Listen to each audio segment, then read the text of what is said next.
Situasi makin panas. Ditanya wartawan soal LGBT saat timnas Brasil mau bertanding di Piala Dunia Qatar, Neymar pun langsung menjawab dengan tegas, "Kami hanya mencintai kaum wanita." Hingga negara-negara Eropa ini langsung ancam keluar dari FIFA setelah Piala Dunia 2022.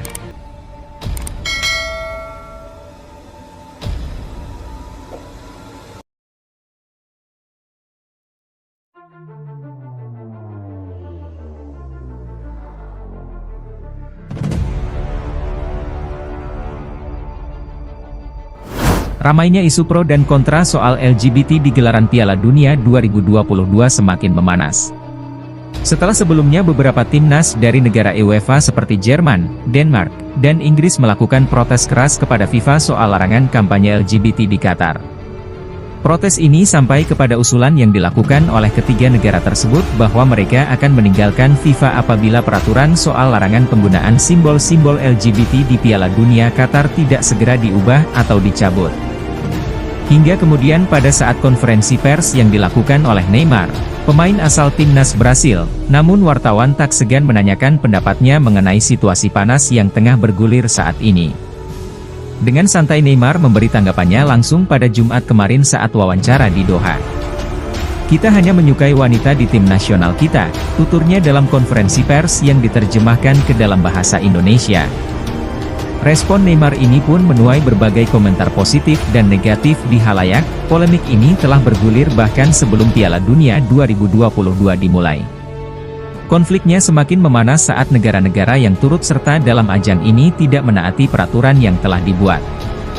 Tidak hanya itu, supporter timnas dari berbagai negara pun banyak yang tetap nekat datang ke stadion dengan menggunakan atribut yang merepresentasikan komunitas LGBT.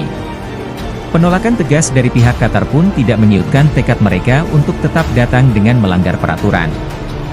Pelanggaran-pelanggaran itu diantaranya seperti menggunakan ban lengan dengan simbol-simbol yang merepresentasikan komunitas LGBT. Salah satu menteri dalam negeri Jerman pun terlihat menggunakan ban lengan yang sama secara terang-terangan di depan Presiden FIFA saat mereka duduk berdampingan ketika menonton laga Jerman melawan Jepang.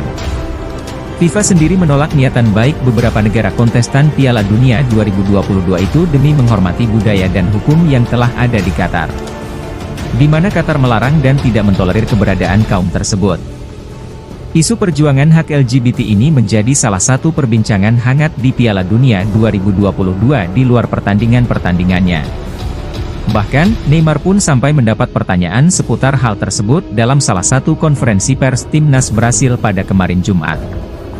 Namun seperti diberitakan sejumlah media, Hugo Lloris pemain timnas Prancis juga secara terang-terangan menghormati tuan rumah Qatar dan Islam dengan tak ikut memakai ban Kapten Pelangi. Karena itu, dia enggan mengenakan ban Kapten Pelangi. Selain Hugo Lloris masih banyak pemain lain yang menghormati Islam dan tuan rumah Piala Dunia 2022 yakni Qatar. Sementara, Ronaldo diketahui sudah dari dulu menunjukkan jika dirinya selalu mendukung Islam. Hal itu dibuktikan dari beberapa kontribusinya pada Islam dan kemanusiaan khususnya. Seperti contohnya Cristiano Ronaldo kerap kali memberi bantuan kepada Palestina. Ia pun pernah melelang sepatu emasnya untuk disumbangkan ke anak-anak Palestina. Cristiano Ronaldo bahkan tak mau menyebut nama Israel dan menolak bersalaman dengan pemain Israel. Di Piala Dunia kali ini Cristiano Ronaldo juga tetap seperti sebelum-sebelumnya, dia pun tak ikut mengkampanyekan LGBT di gelaran Piala Dunia 2022 Qatar. Alasannya, dia sangat menghormati. Namun selain dalam bidang olahraga, Ronaldo sangat dicintai berbagai umat di dunia ini termasuk Islam. Beberapa waktu lalu ia sempat memberi simpati pada Palestina.